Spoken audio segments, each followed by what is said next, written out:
మన lady gang అంతా వంటలు ప్రిపేర్ చేసేస్తారు కదా! తర్వాత అన్నీ హాల్‌లో సర్దేస్తారు.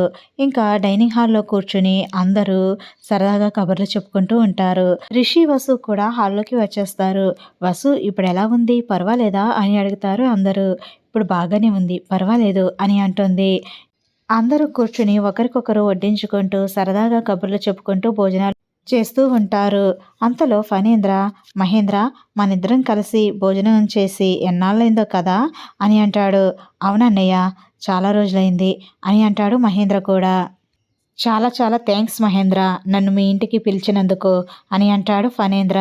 "అయ్యో ఏంటన్నయ్య, మీరు నాకు థ్యాంక్స్ చెప్పడం ఏంటి" అని అంటాడు మహేంద్ర. "మీ ఇద్దరూ ఇలా కలవడానికి కారణం ధరణి. ధరణికి థ్యాంక్స్ చెప్పాలి" అని అంటుంది జగతి. "అయ్యో నేనేం చేశాను చిన్నత్తయ్య" అని అంటుంది ధరణి.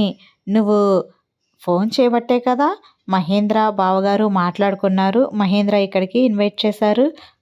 కాబట్టి దీనంతటికీ కారణం నువ్వే ధరణి" అని అంటుంది జగతి.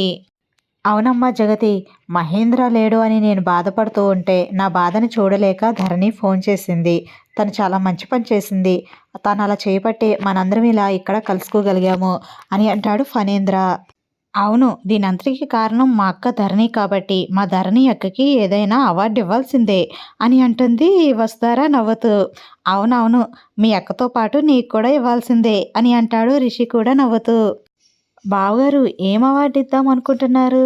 బెస్ట్ సపోర్టింగా, బెస్ట్ లీడా, లేకపోతే బెస్ట్ వదినా, లేక బెస్ట్ అక్క చెల్లెళ్ళా? ఏ అవార్డు ఇస్తే బాగుంటుందంటారు వీళ్ళిద్దరికీ" అని అంటాడు వినయ్. "రే నువ్వు ఆపురా" అని అంటుంది వస్తారా వినయ్ని. "ఆప్షన్స్ మనకెందుకు ఇవ్వడం? వాళ్ళకి వాళ్ళే ఇచ్చుకున్నారు కదా బెస్ట్ అవార్డు ఇవ్వాలి అని. అలాగే ఆప్షన్స్ కూడా వాళ్ళే ఫిక్స్ చేసుకుంటారు. మనమేమి ఇవ్వక్కర్లేదు" అని అంటాడు రిషి నవ్వుతూ. ఇంకా అందరూ నవ్వుతూ ఉంటారు. "మా ఇద్దరికి అంటే బెస్ట్ తోటికోడలు అవార్డు ఇస్తే బాగుంటుంది" అని అంటుంది ధరణి. "బెస్ట్ తోటికోడలు అవార్డు మా ఇద్దరికి, బెస్ట్ వదిన నాకు, బెస్ట్ కోడలు కూడా నాకే" అని అంటుంది ధరణి. "అక్క, నాకు కూడా కావాలి బెస్ట్ కోడలు" అని అంటుంది వసు. "సరే రిషి, మాకు 2 అవార్డులు కావాలి బెస్ట్ కోడలికి" అని అంటుంది ధరణి నవ్వుతూ. "చెప్పాను కదరా, ఆప్షన్స్ మనం ఇవ్వవసరం లేదు, వాళ్ళే అన్నీ ఫిక్స్ చేసుకుంటారు" అని అంటాడు రిషి నవ్వుతూ. "అక్క, మన తర్వాత బెస్ట్ ఫ్రెండ్స్ ఎవరు అంటే జగతి అత్తయ్య, అనుపమ మేడంకి ఇద్దాము. బెస్ట్ అమ్మ అంటే జగతి అత్తయ్య" అని అంటుంది వసు. "ఇంకా ఏం అవార్డులున్నాయి" అని అంటుంది వసు. "అదేంటి వసు, అసలైంది మర్చిపోయావు, బెస్ట్ విలన్ మర్చిపోయావు" అని అంటుంది ధరణి. "బెస్ట్ విలన్ ఎవరికిద్దామక్క" అని అంటుంది వసు. "ఇంకెవరికి, మా ఆయన ఉన్నాడు కదా, మా ఆయనకే ఇచ్చేద్దాంలే" అని అంటుంది ధరణి నవ్వుతూ. "అన్ని అవార్డులు మీరే తీసేసుకుంటే ఇంకా మాకేం అవార్డులు లేవా" అని అంటాడు వినయ్. "అవార్డులన్నీ మేము పంచుకోగా ఏమైనా మిగిలితే అప్పుడు నీకు ఇస్తాం లేరా" అని అంటుంది వసు వినయ్తో. "బెస్ట్ ఫాదర్ మాత్రం మా నాన్నకే ఇవ్వాలక్క" అని అంటాడు వినయ్. "చక్రం గారికి బెస్ట్ ఫాదర్ అవార్డు బాగుంది" అని అంటాడు ఫణీంద్ర, మహేంద్ర కూడా. "అవునక్క, మరి బావగారికి ఏం అవార్డు ఇద్దామనుకుంటున్నారు" అని అంటాడు వినయ్. "మీ బావగారికి, ఆయన అవార్డులన్నీ అయిపోయినాయిరా, మీ బావగారికి ఏ అవార్డులు లేవు" అని అంటుంది వసు. "నేను చెప్పానారా వినయ్, అవార్డులు వాళ్ళకు పంచుకోవడానికే సరిపోవు, ఇంకా మన వరకు రానిస్తారా" అని అంటాడు రిషి. "అక్క, మా బావగారికి అవార్డులతో పని లేదు, మా బావగారే పెద్ద అవార్డు" అని అంటాడు వినయ్. "అబ్బో పర్వాలేదే, బావా బామర్దులు బాగానే సపోర్ట్ చేసుకుంటున్నారు ఇద్దరు" అని అంటుంది వసు. అలా సరదాగా కబుర్లు చెప్పుకుంటూ కాలక్షేపం చేస్తూ అవార్డులంటూ పంచుకుంటూ అలా సంతోషంగా భోజనాలు చేస్తూ ఉంటారు అందరూ. అలా భోజనాలు కంప్లీట్ అయిపోతాయి. తర్వాత అలా హాల్లో కూర్చుని అందరూ సరదాగా అలా మాట్లాడుకుంటూ ఉంటారు. అలా మాట్లాడుకుంటూ ఉండగానే తెలియకుండా సాయంత్రం అయిపోతుంది. "మహేంద్ర, ఇప్పటికే చాలా టైం అయింది, నేను వెళ్తున్నాను" అని అంటాడు ఫణీంద్ర. "అన్నయ్య, అప్పుడే వెళ్ళిపోతారా" అని అంటాడు మహేంద్ర. "నాకు ఉండాలనే ఉంది మహేంద్ర, కానీ వెళ్ళక తప్పదు. లేకపోతే మీ వదినికి అనుమానం వస్తుంది, ఎక్కడికి వెళ్ళారు ఏంటి అని ఆరాలు తీస్తుంది" అని అంటాడు ఫణీంద్ర. ఈ సంతోషం మళ్ళీ మనం కలిసే వరకు ఈ సంతోషాన్ని నా గుండెల్లో దాచుకుంటాను మహేంద్ర అని అంటాడు ఫణేంద్ర. ఇంకా ధరణి కూడా అవును చిన్నత్తయ్య, వాళ్ళకి అనుమానం రాకముందే మేము ఇంటికి వెళ్ళిపోవాలి అని అంటుంది. అలాగే వెళ్దురుగా అని ధరణి, కానీ ఒక్క నిమిషం ఆగండి, లోపలికి వెళ్ళి తాంబూలం తీసుకొస్తాను అని ఇంకా జగతి లోపలికి వెళ్ళి సారీ ధరణి కోసం అలాగే తాంబూలం తీసుకువచ్చి ధరణి చేతిలో పెడుతుంది. అయ్యో అత్తయ్య ఇప్పుడెందుకు ఇవన్నీ అని అంటుంది ధరణి. అదేంటమ్మా అలా అంటావు, నువ్వు ఫస్ట్ టైం మా ఇంటికొచ్చావు, అలాంటిది నిన్ను వట్టి చేతులతో పంపిస్తే ఎలా, నువ్వు మా ఇంటి కోడలు కదా అని అంటుంది జగతి. ఈ సారీ ఎలా ఉంది, నీకు నచ్చిందా అని అంటుంది జగతి. అదేంటత్తయ్య అలా అడుగుతున్నారు, చాలా అంటే చాలా బాగుంది ఈ సారీ అని అంటుంది ధరణి. మీ సెలక్షన్ చాలా బాగుంటుంది చిన్నత్తయ్య అని అంటుంది ధరణి. జగతి నవ్వుతుంది. అమ్మ ధరణి ఇంక వెళ్దామా అని అంటాడు ఫణేంద్ర. సరే చిన్నత్తయ్య నేను వెళ్ళొస్తాను, బాయ్ అని చెప్తుంది. వస్తారా కూడా, బాయ్ వస్తారా, మళ్ళీ ఎప్పుడు కలుస్తామో ఏంటో మనందరము అని అంటుంది ధరణి. అవునక్క, నువ్వు వెళ్ళిపోతుంటే చాలా బాధగా ఉంది అని అంటుంది వసు. నేను మళ్ళీ ఎప్పుడైనా వస్తాను వస్తారా నీకోసం ఏమైనా ప్రిపేర్ చేసి తీసుకొస్తాను, ఎందుకంటే నువ్వు ఇప్పుడు వట్టి మనిషి కూడా కాదు, నీకేం తినాలనుంది చెప్పు, నేను వచ్చేటప్పుడు అది చేసుకుని వస్తాను అని అంటుంది ధరణి. అయ్యో అక్క, అలా ఏం వద్దులే అని అంటుంది వసుధార. నువ్వు ఇలా అడిగితే చెప్పవు వస్తారా, అందుకే నేనే ఏవో ఒకటి ప్రిపేర్ చేసి తీసుకొస్తాను అని అంటుంది ధరణి. ఇంకా అందరూ నవ్వుతారు. మహేంద్ర, జగతి వెళ్ళొస్తామమ్మా, వెళ్ళొస్తాం మహేంద్ర అని అంటాడు ఫణేంద్ర.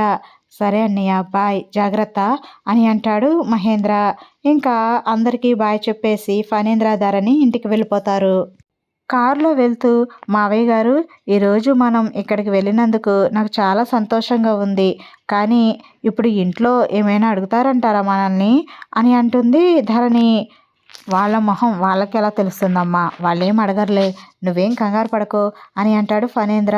అది కాదు మావయ్య గారు, మా ఆయనకి కొంచెం అనుమానం వచ్చినట్టుంది, అందుకే బ్యూటీ పార్లర్కి ఫోన్ చేశారు, అందుకే నాకు కొంచెం అనుమానంగా ఉంది అని అంటుంది ధరణి.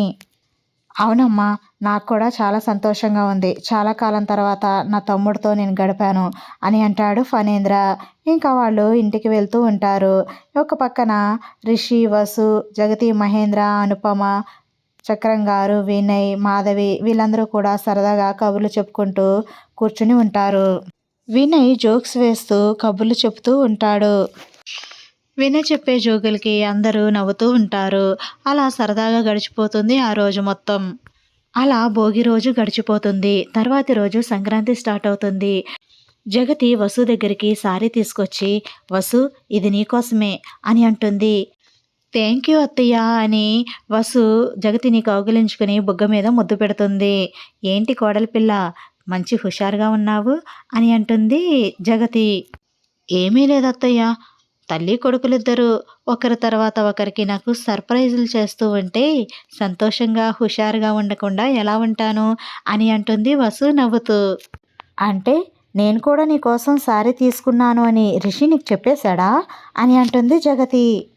ఏడి నా కొడుకు, ఎక్కడున్నాడు, రాని నా కొడుకు సంగతి చెప్తాను, నేను చెప్పొద్దు అంటే ఎందుకు చెప్పాడు అని అంటుంది జగతి.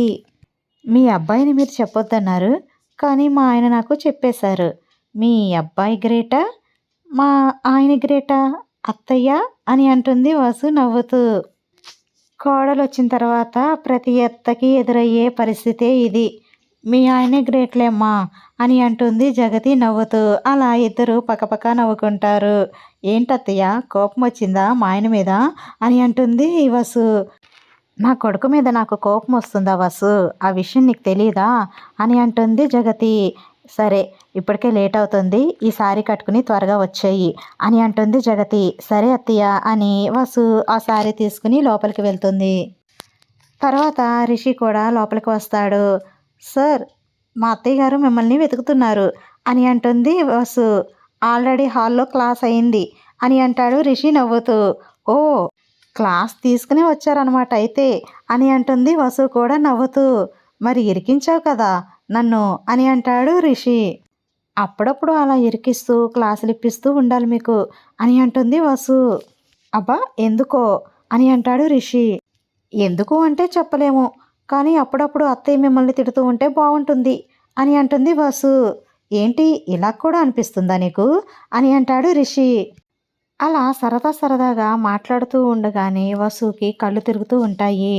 సార్ నాకేదోలా అనిపిస్తుంది అని అలా చెప్తూనే కళ్ళు తిరిగి పడిపోతుంటుంది వసు.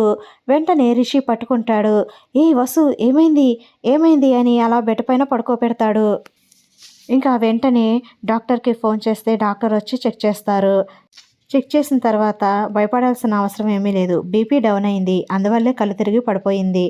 టాబ్లెట్స్ రాస్తాను, ఆ టాబ్లెట్స్ వాడండి, టైంకి ఫుడ్ తీసుకునేలా చూడండి అని ఇంకా జాగ్రత్తలు చెప్పి డాక్టర్ వెళ్ళిపోతారు. తర్వాత వసుకి స్పృహ వస్తుంది. స్పృహ వచ్చి చూస్తుంటే అందరూ చుట్టూరు నిలబడి ఉంటారు.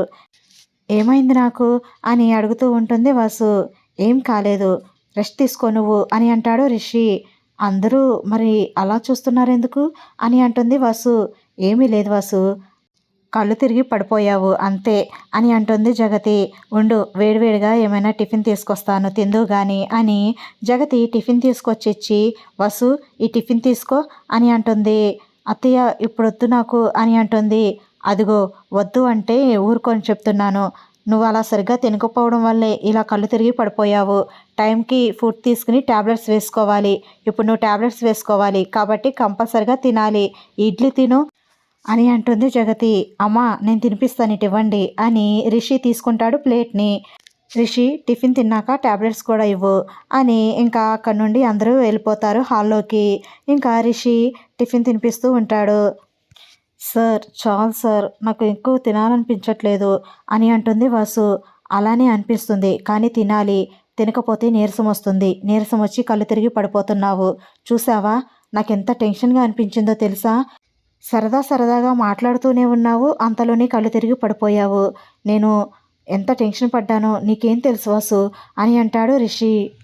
టెన్షన్ ఎందుకు సార్, నాకేం కాదు, మీరుండగా నాకేమవుతుంది చెప్పండి అని అంటుంది వాసు.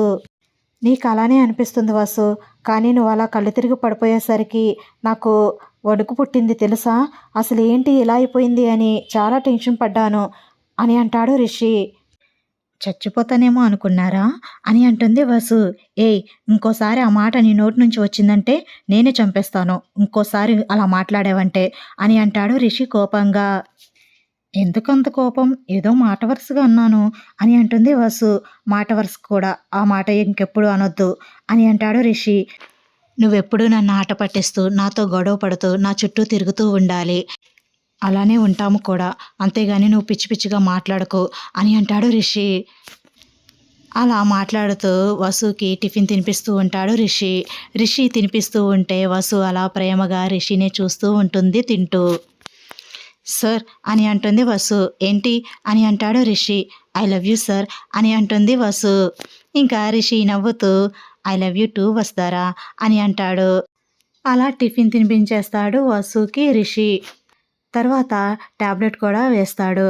ఇంకా అలా వస్తారా అలా రిలాక్స్డ్గా కూర్చుంటుంది. రిషి కూడా పక్కన కూర్చుని కబుర్లు చెప్తూ ఉంటాడు. ఫస్ట్ టైం చూస్తున్న వాళ్ళైతే ప్లీజ్ సబ్స్క్రైబ్ చేసుకుని బెల్ ఐకాన్ ప్రెస్ చేయండి, లైక్ చేయండి, షేర్ చేయండి, కామెంట్ చేయండి మీ అభిప్రాయాన్ని. Thanks for watching.